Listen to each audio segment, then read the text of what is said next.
What's good, y'all? It's your boy, the Stoned Hokage, and today we're diving into a neon-soaked dystopia with Cyberpunk Edgerunners, the anime set in the same universe as the game Cyberpunk 2077, produced by Studio Trigger.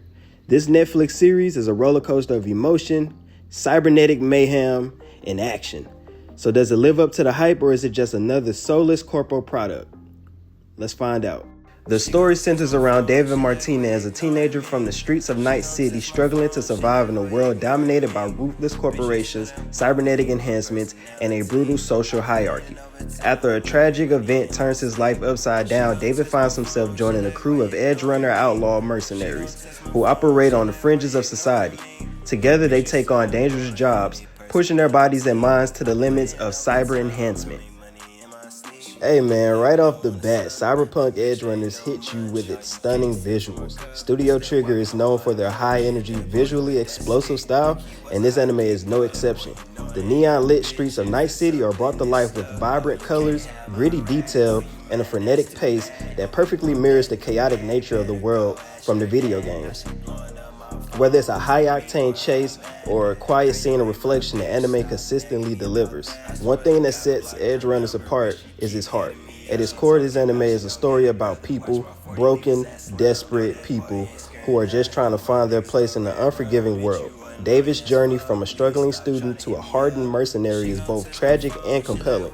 He's not just a one-dimensional action hero. His story is deeply personal and is driven by a desire for freedom, connection, and ultimately survival. The supporting characters also shine, from the tough-as-nails leader Maine to the mysterious and badass Lucy.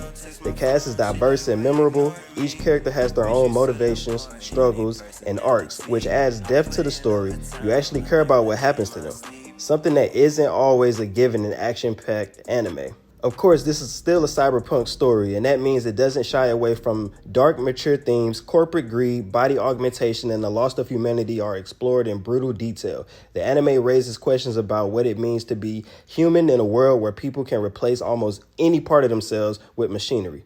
But it also examines the cost of that power. How far can you push yourself before you lose who you are? The series isn't without flaws. The pacing can feel rushed at times, especially in the second half.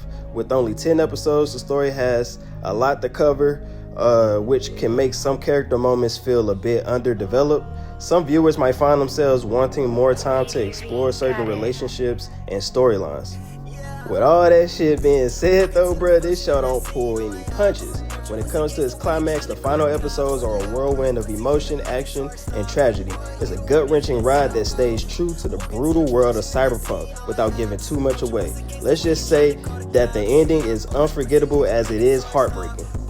Is it worth watching? Absolutely. It's visually stunning, emotionally charged, and action-packed. It's such a ride through a dystopian future that feels so fucking real. Even if you're not familiar with the game Cyberpunk 2077, this anime stands on its own as a powerful story about survival, identity, and the cost of ambition. In the end, I suggest that you go watch this anime and check it out, even if you haven't played the games. And if you watch it before playing the game, then go play the game, because the game is just as amazing, especially on PC. It's such a good franchise, and I'm excited to see where they take it. Hopefully we get another anime.